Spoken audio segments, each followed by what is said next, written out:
In the still silence of dawn, a sharp scraping sound echoed up the hallway and pierced my sleep like a warning bell. I sat upright in bed, heart pounding. It was 5:30 a.m. My daughter Emma never made noise when leaving the house, especially not on the accessibility ramp we'd built 2 years ago. She knew every inch of it by heart. But this sound, gritty, irregular, like a cane dragging across something rough, set every nerve in my body on edge. I didn't bother with socks or even a coat. I yanked on yesterday's jeans and bolted out the front door, and there she was, misstanding, at the foot of the ramp, her white cane frozen midair, her shoulders trembling. Her backpack had tumbled to the pavement, papers fluttering out like broken wings.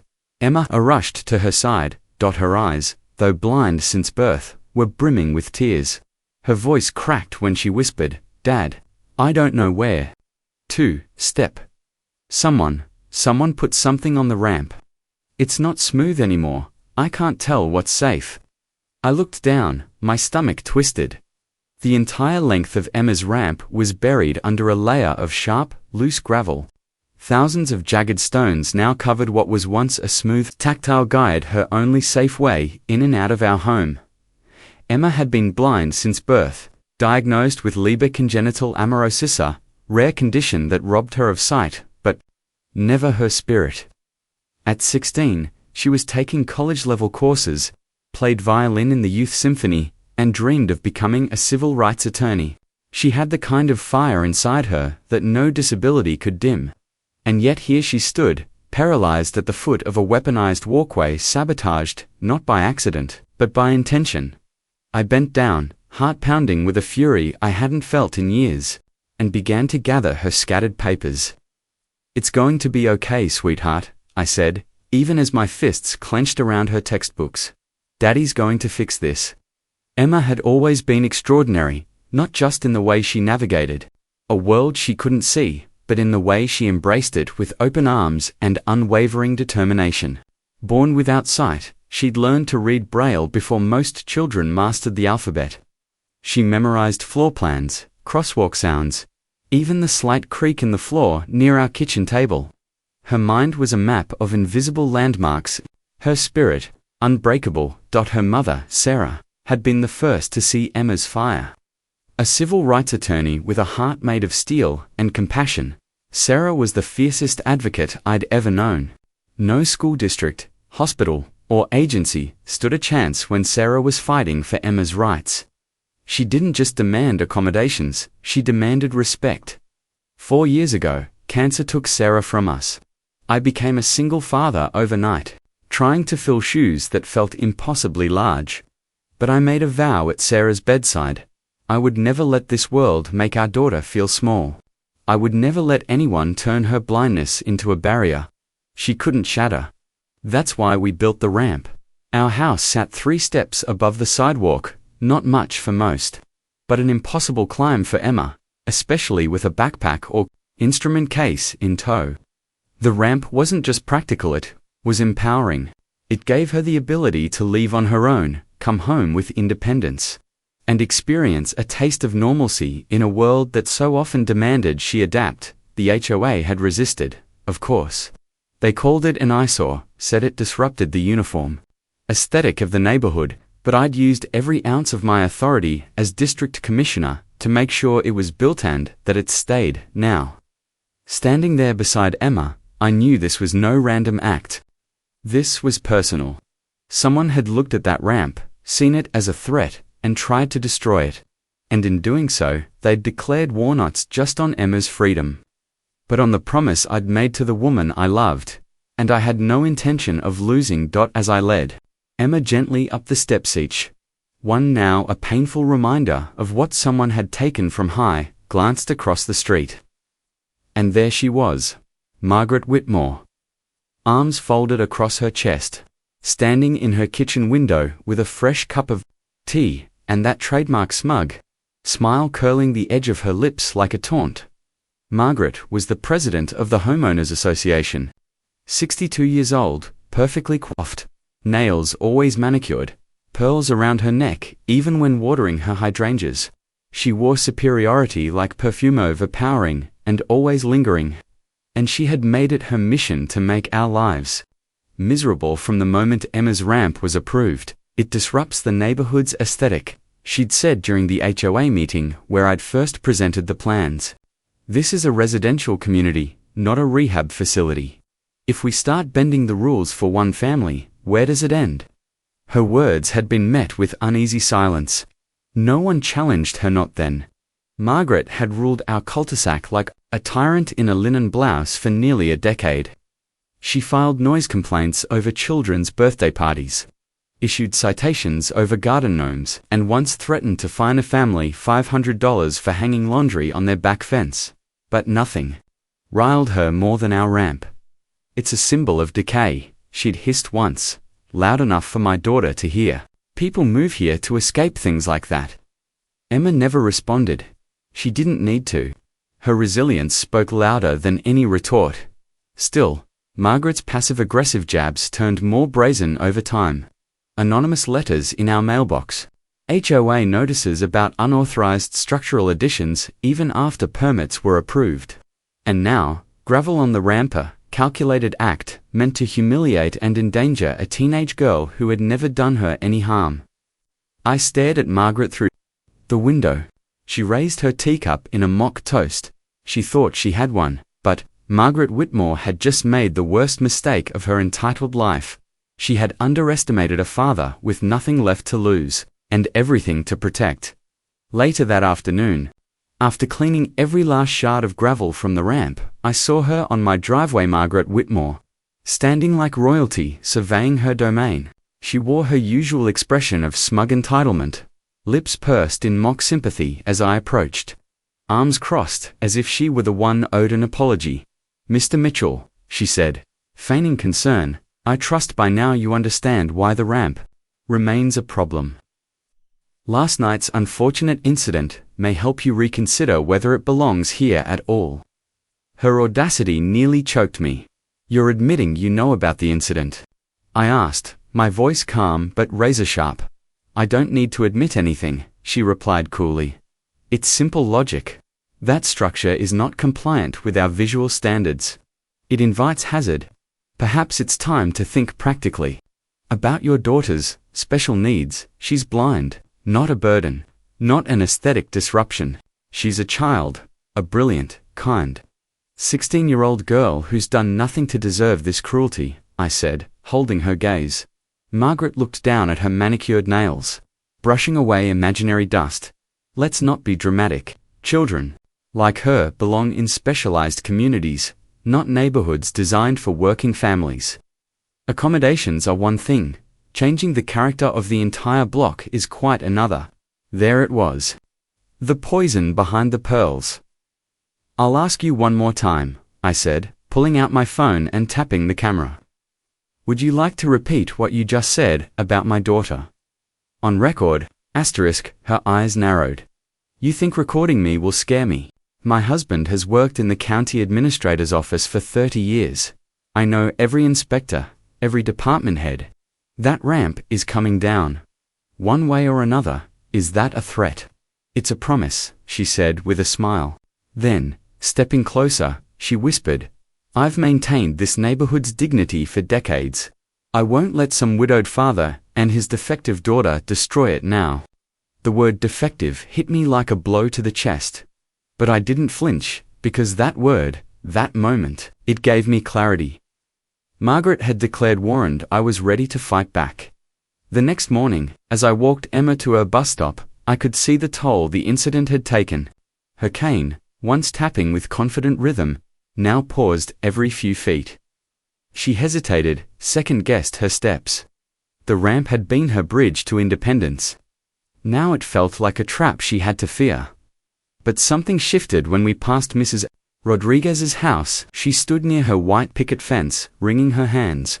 A kind woman in her 70s, she'd always smiled at Emma, always waved. Today, she looked different, nervous, guilty, determined. "Mr. Mitchell," she called softly, eyes darting toward Margaret's house. "I saw what happened last night, around 11. She carried a bucket from her garage. She dumped the gravel herself." My jaw tightened. "You're certain she did it on purpose?" she whispered. "I wanted to stop her, but she scares me. Last year, she called immigration on my son, said his paperwork was fake. We've been citizens for 15 years. Would you be willing to testify?" Mrs. Rodriguez hesitated, then gave a firm nod. "Yes, she's gone too far." That was all I needed. One voice, one witness, and soon, the silence cracked open wider. Over the next few days, I visited neighbors. Quiet conversations on porches, gentle questions in driveways, and the stories poured out like floodwaters. The Johnsons fined repeatedly for a vegetable garden. Margaret claimed attracted vermin.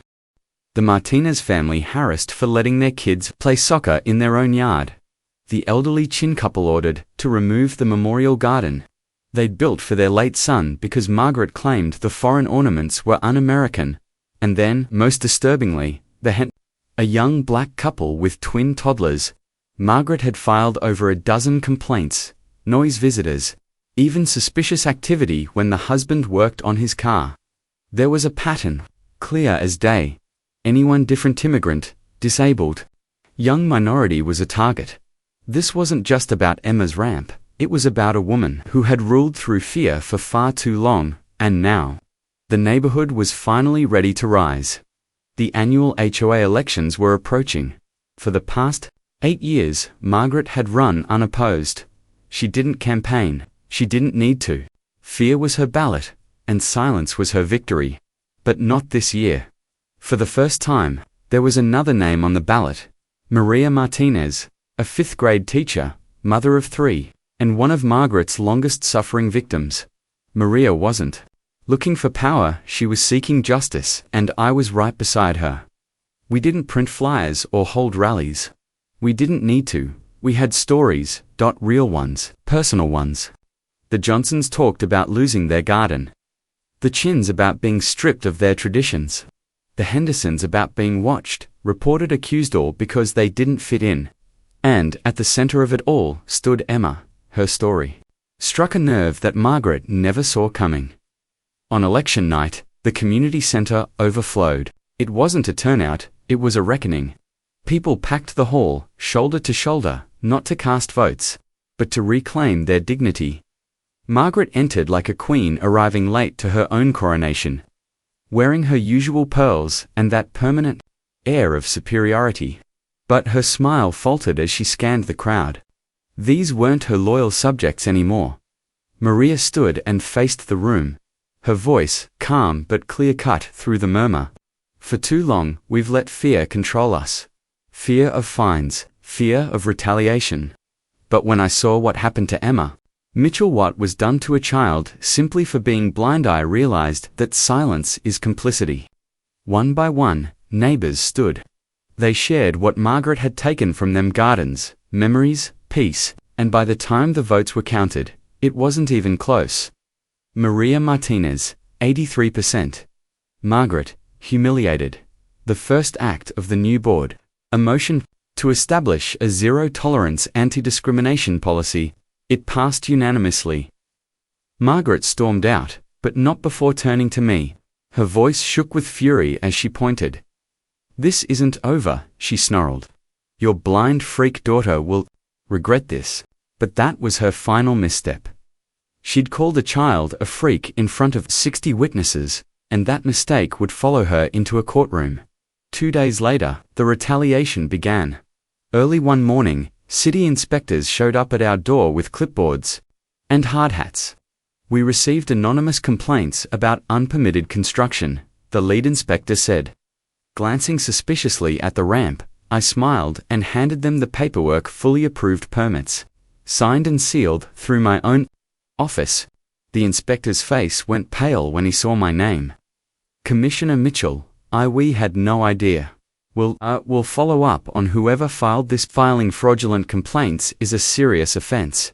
"I'm aware," I replied, calm and composed. "And I expect you'll treat it that way." The next week, it was CPS, Child Protective Services. A social worker knocked on my door with a report that Emma was being neglected, that I was an unfit parent. I invited her in. She stayed for 15 minutes, just long enough to see Emma's Framed honors on the walls, the shelves of Braille books, her spotless room. Our kitchen calendar filled with music recitals, study sessions, and medical appointments. Someone is wasting our time, she said as she left. But we'll be documenting this as a false claim. Then came the noise complaints about Emma's violin practice, though she only played during the day. Margaret reported our car as abandoned, parked legally in our own driveway. She even called the health department, claiming Emma's guide dog posed a public health risk. Emma didn't even have a dog. Each complaint was documented. Each lie carefully preserved. She didn't realize she was building a case against herself, but the worst came one cold December morning. Emma had been walking to her friend's house 2 blocks away. Margaret, knowing Emma's routine, deliberately parked her car across the sidewalk. Emma's cane got caught in the wheel well. She fell, scraping her hands and knees on the pavement. Margaret stood there, watching, arms folded. Maybe now she learned to stay where she belongs. Mrs. Rodriguez saw the whole thing and called me in tears. When I arrived, Emma was sitting on the sidewalk, palms bleeding. And that was the moment I knew, ... Margaret Whitmore's reign of terror was over. Now it was my turn. That night, once Emma was safely tucked in with bandaged palms and her favorite fleece blanket, I sat down at my desk. No more warnings. No more quiet patience. It was time to end this for good. I made 5 phone calls. The first was to District Attorney Sarah Chino, relation to our neighbor. She didn't hesitate. Send me everything, she said. We'll open a criminal harassment case immediately. The second was to the State Commission for the Blind. Their legal team was eager to pursue charges related to targeted discrimination of a disabled minor. The third call went to the Federal Civil Rights Division. They specialized in hate crimes. Margaret's words, defective freak burden on society, weren't just offensive. They were fuel for a federal case. The fourth call went to the County Corruption Task Force. I'd discovered that Margaret's husband, Robert Whitmore, had been quietly pulling strings, accessing confidential records, feeding Margaret private information to help her torment families, tax data, background checks, medical history information no civilians should have. But my final call, it went to the FBI's Public Corruption Unit. They were extremely interested. By the end of the week, a full investigation was underway. They traced a pattern of abuse. Margaret had used her position to harass families, file fraudulent reports, and manipulate city systems. Robert had committed multiple felonies by using government access to obtain private data. On a frosty Tuesday morning, Emma and I sat on the porch eating oatmeal when the moment came. Unmarked vehicles pulled into Margaret's driveway. FBI agents surrounded her home. Within minutes, she was handcuffed on her own front lawn, still shouting threats. I have connections. This is political. That blind brat is ruining everything. A second team arrested Robert at his office. Emma's hand found mine. Is it really over? She asked softly. The legal part is just beginning, I told her. But yes, sweetheart, she can't hurt you anymore. Margaret had spent years intimidating others. Now the full weight of the law was bearing down on her. Margaret's trial was the biggest local story in years. News vans lined our street for days. Neighbors who once feared speaking up now lined the courthouse, ready to testify. The evidence we'd gathered painted a horrifying portrait of a woman who used her power not to lead, but to crush anyone who didn't meet her standard of acceptable. Dozens of victims came forward. The Johnsons, the Chins, the Hendersons, the Rodriguezes. People Margaret had targeted with fines, complaints, and harassment simply because they were different. Videos showed her pouring gravel on Emma's ramp under cover of darkness. Audio clips captured her using slurs, mocking Emma's blindness, calling her defective and a drain on the community. But nothing moved the courtroom like Emma's testimony. She entered with her white cane in hand, her posture steady, her face calm. The courtroom hushed as she took the stand, not like a victim, but like the advocate she had always dreamed of becoming. My name is Emma Mitchell, she began. I was born blind, but I see more clearly than people think.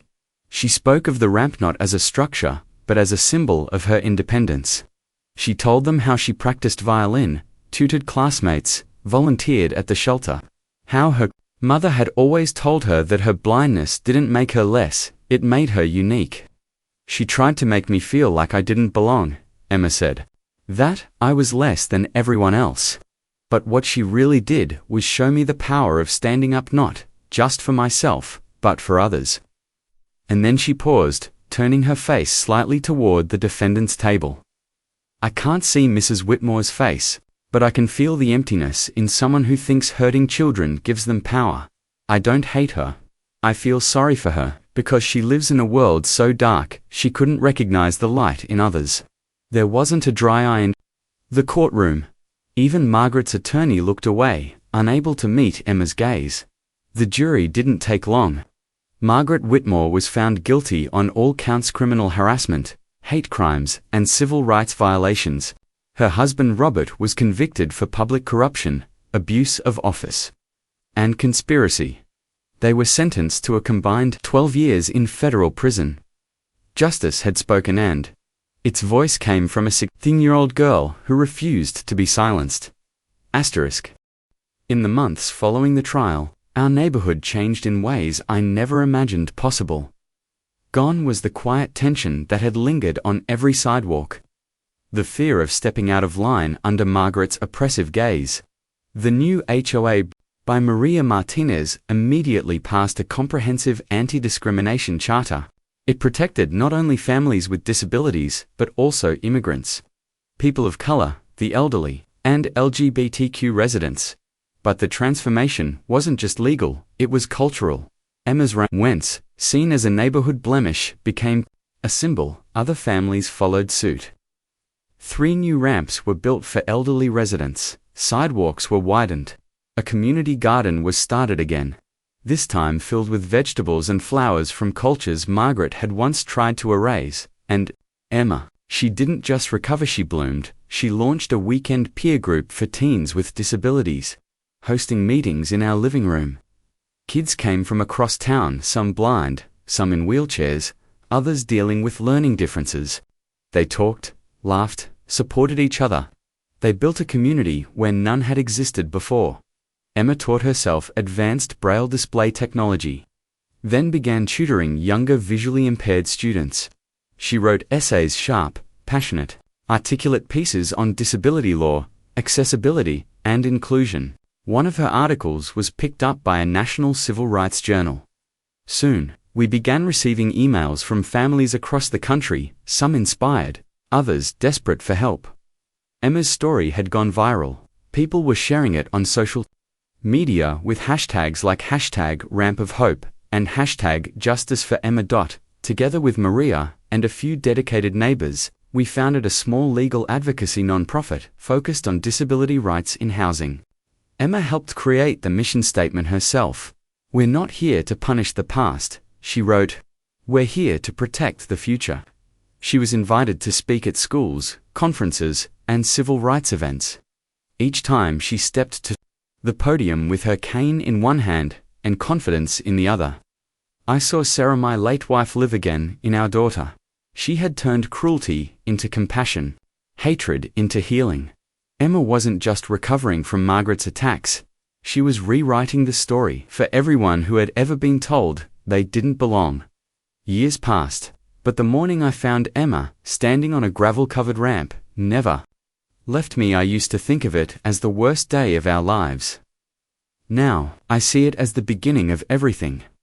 When Emma graduated summa cum laude from Harvard Law School, she walked across that stage with the same white cane she once used to navigate our cracked neighborhood sidewalks.